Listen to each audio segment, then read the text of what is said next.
sorry, are you on the phone? I'm sorry. No, I'm not. Oh, okay. Wasn't it? Didn't you say that it was you? Was like with the Halloween? Yeah. Okay. We hide in the basement. Yeah. I told Luke that at work, and he was like, "No, not Fred." I was like, "Well, let me double check. Maybe I got it wrong." Oh yeah. Just turn off all the lights, you know. If your lights are off, you're not supposed to, you know, knock on your door. Yeah. It's a tradition. No, that's cool. That's totally cool.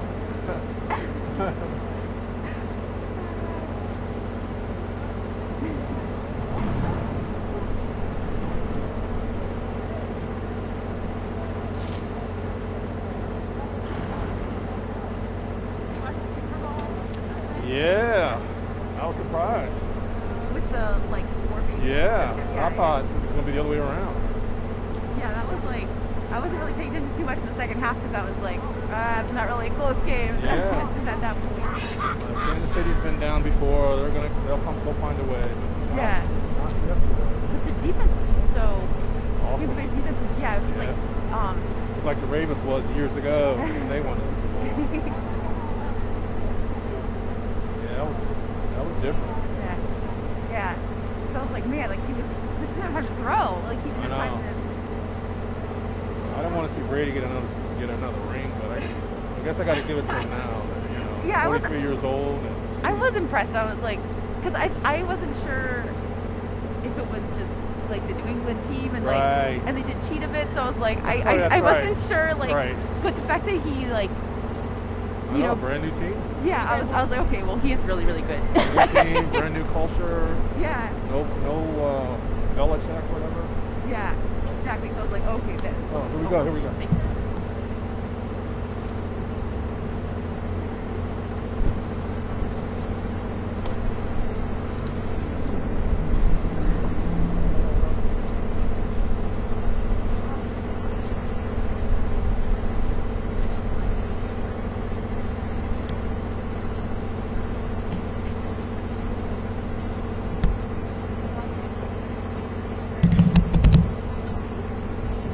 All right, we are all here. Good afternoon, everyone. We are here for a COVID-19 update. I am joined today by Health Commissioner Dr. Taraja, Deputy Health Commissioner Tam for Aging and Care Services at the Health Department, Ryan Moran from MedStar Health's Director of Community Health, Rebecca Altman, LifeBridge Health Vice President and Chief Integration Officer, Katie O'Connor, Operations Chief and Co-Chair of the Vaccine Equity for the Unified Command at Johns Hopkins Medicine, Michelle Patch, Assistant Professor and Director, Johns Hopkins School of Nursing, Vaccine Counselors Program, and our Police Commissioner, Michael Harrison. Thank you for joining us. As of today, February 8th, 2021, our city has had 38,008 reported cases of COVID-19. We have 380 people hospitalized with COVID-19. Our ICU utilization is at 87%. Our acute care utilization is at 86%. And we are now, unfortunately, at 749 deaths from COVID-19 in Baltimore City. I am proud to say that we are still seeing a downward trend in COVID cases here in Baltimore. Our positivity rate down 53% over the last 4 weeks. Our metrics remain in a good place, and we are cautiously optimistic about where we stand. I want to again thank everyone in Baltimore who stayed home to watch the Super Bowl, although we didn't get the result we want, with the exception of Shaquille Barrett and 2 other Baltimore young men winning Super Bowl rings. But thank you for staying home, because we know that will help us stay in a downward trend. We will continue to closely monitor the data and make decisions guided by the data and public health experts. Today, I stand here today with Dr. Duraza and our local healthcare partners to announce a new mobile vaccination and outreach strategy targeting older adults here in Baltimore. We know it is critical that equity remains at the forefront of our vaccination strategy. This includes taking special care to ensure that older adults and our Black and brown communities, who are most susceptible to the virus and the least likely to have access to the internet and transportation, can be vaccinated. I am extremely grateful to MedStar Health, LifeBridge Health, and Johns Hopkins for partnering with the City of Baltimore to ensure a more equitable distribution of the vaccine. I would like to turn it over to Dr. Terrazza for further comment. Dr. Terrazza? Good afternoon, and thank you, Mayor Scott, for your leadership during this pandemic. Today, standing with many of the leading healthcare organizations in Baltimore City, including MedStar Health, LifeBridge Health, and both Johns Hopkins Medicine and the Johns Hopkins School of Nursing, I'm excited to announce the rollout of the coronavirus mobile vaccination clinics. Although they could not be here to join us, I'd also like to acknowledge and thank Safeway and Rite Aid, our pharmacy partners who are also assisting with this collaboration. These mobile clinics are designed to bring education and clinical support to eligible Baltimore City older adults for whom transportation or mobility issues might make it difficult to travel to a centralized mass vaccination location. With the help of our healthcare partners, older adults in many Baltimore City independent and assisted living facilities, nursing homes, as well as those experiencing homelessness and living with disability, can look forward to receiving the coronavirus vaccine directly where they live in the weeks to come. Informed by our experience of hosting dozens of mobile COVID-19 testing sites and dozens of pop-up flu vaccination clinics over the course of last year, our mobile coronavirus vaccination clinics will focus on residents who are at greatest risk for negative health outcomes as a result of COVID, starting with a focus on senior housing sites. We also have plans to visit a number of independent living facilities, assisted living facilities, and nursing homes over 2 months that may not have been covered by the federal pharmacy partnership. The Baltimore City Health Department will follow the Maryland Department of Health, their vaccination guidance, prioritizing congregate living spaces with the highest density of older residents aged 65 and up. Our prioritization criteria for mobile vaccination clinics will also take into account recent COVID-19 outbreaks and prioritize neighborhoods where we know vaccination rates are low. Per Maryland Department of Health guidance, the staff at these residential facilities during our clinic visits will also be eligible for vaccination. Our experience with the flu vaccination clinics late last year taught us that outreach before a mobile clinic is paramount to success. To ensure our residents at these facilities and buildings are aware of the opportunity to receive a vaccination where they live, our community health workers will visit these sites days or weeks before our scheduled clinic to help residents register for appointments. Community health workers are trusted members of the community that have already established relationships with the coordinators of many housing sites that we will be visiting throughout the next few months. During these pre-registration visits, residents will also have the opportunity to engage with our staff and ask questions about the vaccine.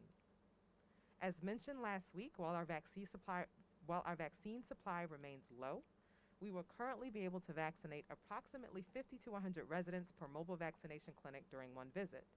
However, over time and with more vaccine supply becoming available, we will eventually be able to support multiple vaccination teams at the same time, with the goal by midsummer of supporting 20 mobile teams in the field at once. Though this may sound like a small quantity in comparison to our mass vaccination sites, the net impact of focusing our limited resources on the highest risk groups with limited to no access to sign up online for an appointment, or those with the inability to travel to a mass vaccination site cannot be overstated.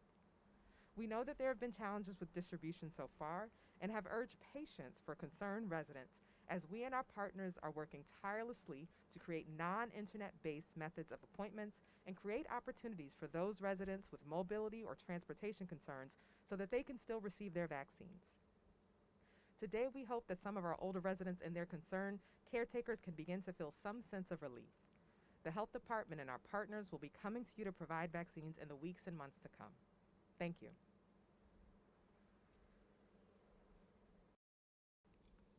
Thank you, Dr. Terrazza. I would like to now ask invite each of our healthcare partners to say a few words. We'll start with you, Ryan, and just go down the line with everyone and just introduce yourselves as you come up. Thank you very much. Good afternoon, everybody. My name is Ryan Moran, and I'm the Director of Community Health for Baltimore City for MedStar Health. And first off, I want to thank Mayor Scott and Health Commissioner Dr. Terrazza for your courageous and your bold action to ensure that we reach the most vulnerable residents of our city. Like the mayor said, equity must be central to our response to eradicate COVID-19 from our communities. This response must include an intentional approach to remove all the barriers that stand in the way for people to receive vaccination. In partnership with the Baltimore City Health Department, MedStar Health has activated a two-pronged approach to reach our most at-risk, vulnerable older adults in Baltimore City. The first approach is standing right behind me, and that's the MedStar Health Mobile Health Center. We launched this approach at the end of January in Cherry Hill, at the Cherry Hill Senior Manor, where more than 60 residents were vaccinated. There are 2 exam rooms on this mobile center, and the unit is also equipped with a lift to serve those with varying mobility, limitations, and disabilities. The Mobile Health Center is slated to be at 2 other senior and low-income housing facilities in South Baltimore this week. The other approach that our health system has activated is sending a clinical team with supplies on site at facilities as well as community-based organizations. Last week, teams were on site at J. Van Story Branch and Shepherd's Clinic and vaccinated 170 older adults. Teams are mobilized this week and are slated to reach up to 100 residents at Gedco's senior housing facilities. The approach's efficacy is improved by advanced on-site vaccine education to address vaccine hesitancy. MedStar Health is proud to partner with the Baltimore City Health Department to ensure that our pandemic response, this life-saving shot, reaches people exactly where they are. Thank you.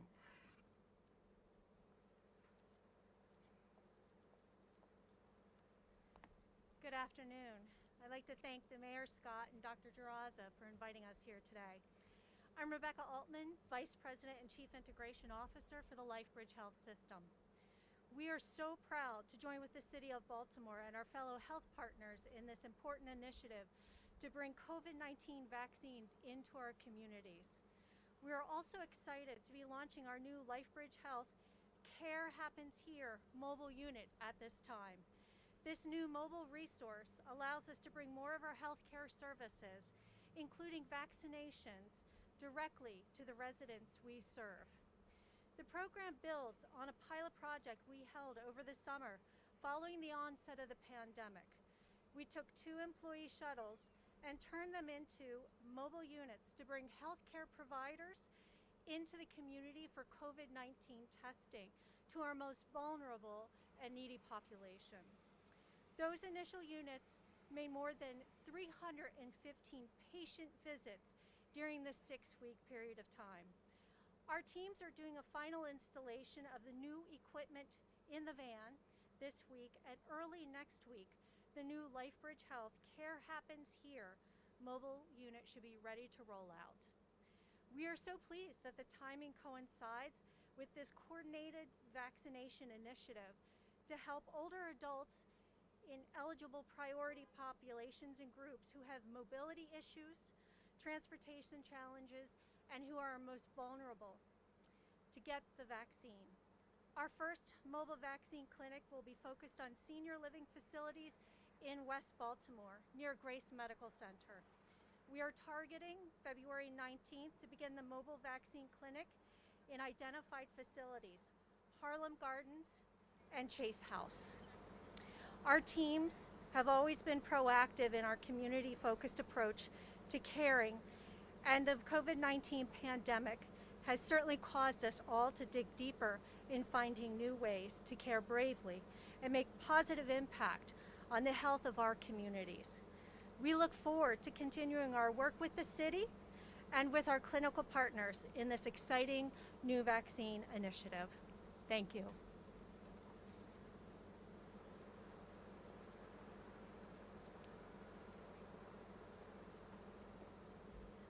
Hi, I'm Dr. Katie O'Connor with Johns Hopkins Medicine and co-chair of our Vaccine Equity Task Force. I'd like to thank Mayor Scott and Dr. Duraza for their overwhelming commitment and tireless efforts for our city and for the vaccine equity that we would like to deliver to our community. We at Johns Hopkins Medicine are honored and thrilled to be part of this opportunity. We will be collaborating across the city with our health system, with our university, our schools of nursing, medicine, and public health to provide comprehensive vaccination clinics on site at senior housing locations, as well as mobile teams into the community, to echo what Ryan Moran said, to meet our community where they are. We again are thrilled for this opportunity and the opportunity to partner with Mayor Scott and Dr. DeRaza in supporting our most vulnerable residents of this city, our Black and brown residents who deserve the equity for this vaccine across the city. Thank you very much, and I'd like to introduce Dr. Michelle Patch, who can provide information on our School of Nursing's efforts. Thank you so much, Dr. O'Connor. Hi, everyone. I'm Michelle Patch. I'm an assistant professor at Johns Hopkins School of Nursing, and I'm helping to direct our efforts in our vaccine volunteer group. I just want to echo what everyone else has said today. We're truly grateful for the opportunity to partner with Baltimore City and our other clinical groups to help to bring equitable distribution of this vaccine to Baltimore City residents, particularly those most vulnerable and with most difficulty to get to some of our larger sites. So we thank you again. We stand ready to help.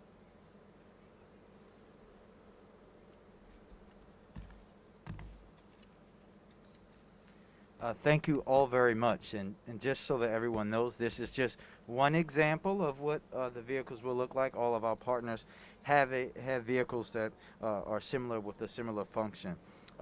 As equitable distribution remains our top priority, I am confident that this mobile strategy will help us reach Baltimoreans as we continue through our vaccination efforts. And as some of you may have seen this morning, I sent a letter to Johnson & Johnson requesting partnership to directly purchase 300,000 doses of the vaccine manufactured here in Baltimore to help ensure equitable vaccine distribution to our residents. We know that to effectively combat COVID-19, we need a greater supply of vaccine and a focus on equity.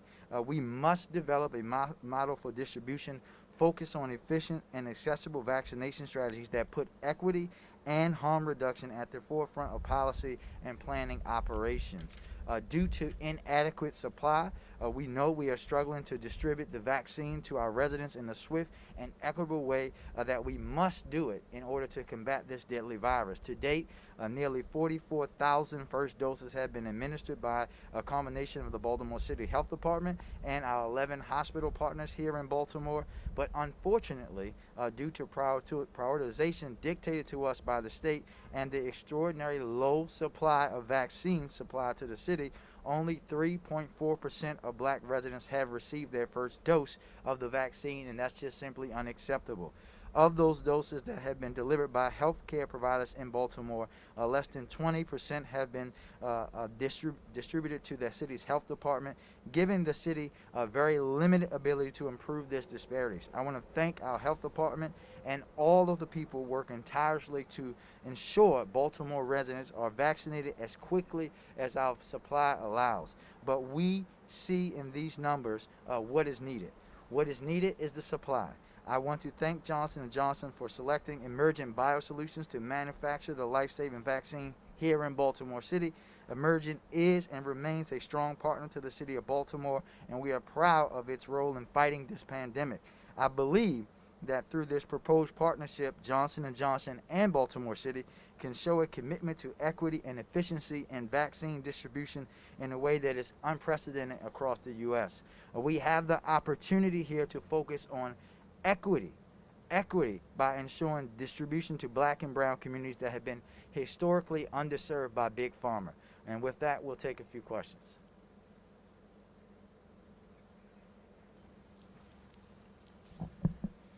Good afternoon, Mayor Scott. I just have a quick question about the Johnson & Johnson proposal.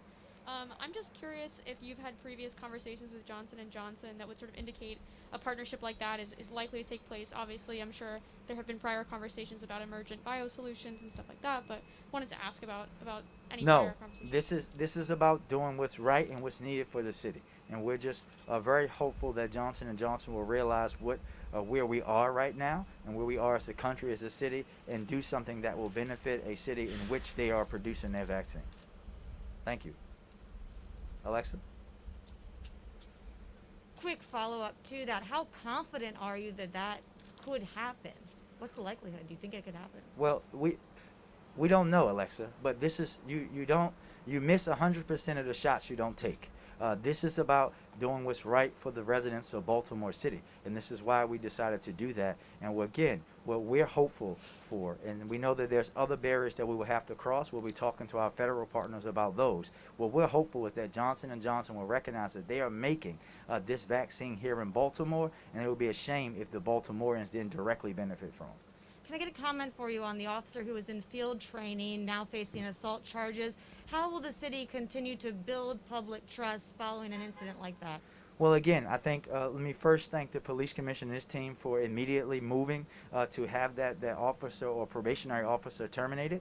It goes to show that you heard that from us. Typically, you guys in the past, you will be bringing that to us saying, oh, this happened this weekend. No, we told you that this person was removed because that's how you build trust, through transparency, through swift action. We're going to continue to make sure that we're reforming our department through the consent decree, through the efforts that we have going on in Annapolis, and we're going to build trust by working directly with the community and taking action when we see things like this. Thank you. Mr. Mayor, given the issue with supply and now with this rollout, what would you tell citizens who are having trouble getting appointments? The health department appointments are booked. What advice do you have to them? There's a lot of confusion as to do I wait for a van to come to my neighborhood? What would you tell the citizens who are still waiting? Yeah, first thing is to be patient and that we're still fighting. I was on a call today, and also just to be very clear that this is not just a Baltimore City issue. I was on a call today with county leaders from the Eastern Shore and Southern Maryland who all were complaining about the same exact thing, the state's rollout and how they're doing the vaccine. A gentleman, one of our elected leaders from one of the counties in the Eastern Shore, said that Walmart has gotten most of theirs, and many of them are going to people from Delaware. That let everyone know that we're going to continue to push both here, partnership with our state, but also understanding that we have a functional president now. President Biden believes that COVID-19 is real, that he's going to make sure the federal government is pushing these things out, that we're going to be ready here with our partners on the ground to get it out to people as soon as we get it. To that point, should citizens sign up for a waiting list, or I know there's a place where you can fill out on the health department website? Yeah, I'll let Dr. Geraza give the explanation of exactly what folks should do, especially our older adults, the folks who are most at risk, about where we are and taking the number and how we will get in contact with them. Yeah, so specifically as it relates to older adults, we expanded something called our Maryland Access Point, which is a call-in line for older adults who either are challenged to navigate the online registration system or just don't have support to navigate it. They can actually call in and pre-register. They can be put on a waiting list for a vaccine appointment. We've been given directives at the local health department to prioritize older adults, homeless, as well as educators. And so that's generally where our focus has been. Just a reminder that this month, for the month of February, our current vaccine pod is only doing second doses. But again, individuals can call into that MAP call line, 410-396-2273, if they're older than 65 and need support pre-registering for a vaccine. In relation to the 50 to 100 vaccinations by this mobile unit, can you talk about the allotment? How much do you have kind of on hand, and how is that either being divvied out, or how are you selecting these nursing homes that you spoke of during the presser? Question for me one more time. I heard bits and pieces. Sure. With the 50 to 100 vaccinations, how much does this mobile unit have in stock right now currently? Yeah, so again, we get notified of our allocation from the state sometimes a few days before we actually get it. And so we're making decisions internally based on that prioritization that I mentioned, specifically older adults, in this case with the focus on senior housing sites. And then based on what we've been notified we're getting from the state, then we're able to allocate to our partners to perform those vaccinations. Again, typically it's been about 50 to 100. Obviously, we hope to see that number go up as actual quantity goes up, but it will vary from week to week based on what our allocation from the state is. So there's no number, though, because I know you mentioned that you're going to 2 this coming week, correct? Do you know how many doses you have? So for those individual sites? Yes. So we'll give 100 for those individual sites as well. And then in relation to the nursing homes, how are you selecting these that you're going to at the mobile unit? Have they already been pre-screened? So again, our nursing homes were part of the Federal Pharmacy Partnership, but we know that even when the Federal Pharmacy Partnership came in, they didn't necessarily vaccinate every single resident of the nursing home or every single staff member. So we're going back through that list to understand who may still be unvaccinated, and we're going to select based on who is still outstanding and has not yet been vaccinated through that partnership. While also taking into, I'm guessing, because you said equitability, their race and their neighborhoods? Yep. Thank you, Lowell. Just real quick, just had a question about outreach. I know in past news conferences you've mentioned that there has been some trust issue with the vaccine in a number of the neighborhoods that you're targeting. Will these mobile units and the staff that will be there, will they help in this effort for the outreach to get people to trust the process? Well, I think this is a part of it, but you'll hear from us very, very quickly in the next few days about how we're going to roll out even more, build more trust building. I know that that's something we're going to continue to do. Again, this is about not just when you're talking about building trust for folks who may have vaccine hesitancy, it's greater than our health partners, right? They're doing their portion. They're going to help with that. They continue to do that. But we'll be partnering the health department of the city about targeting and working with credible messengers to get into the community to make sure that we're getting a message out from every standpoint. Thank you, everybody. Thank you. In relation to just your press conference last week about the partnership, we noticed some of staff members and city council members, they had a brown bag with them. Can you explain what was in those bags and were those gift bags? A brown bag? What brown bag? A member of your staff did not receive, or did you walk away with any gift bags or anything to that nature? Dave, you're asking a question about, we had multiple press conferences last week. It was the one on Wednesday when you talked about the downtown partnership to advance black businesses in the downtown corridor. One member of your staff and a city council member as well walked away with brown gift bags. I inquired and I'm asking, did you receive one? Any member of your staff, did they receive them, and what was in them?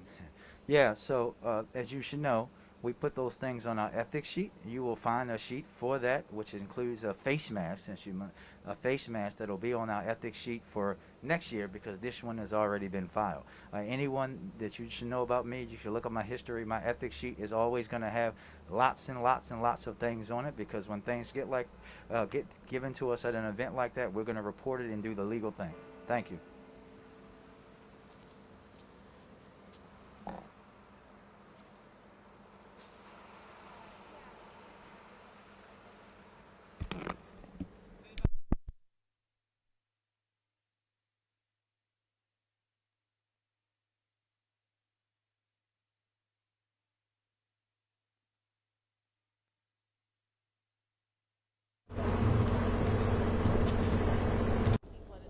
Okay, let me get her real quick.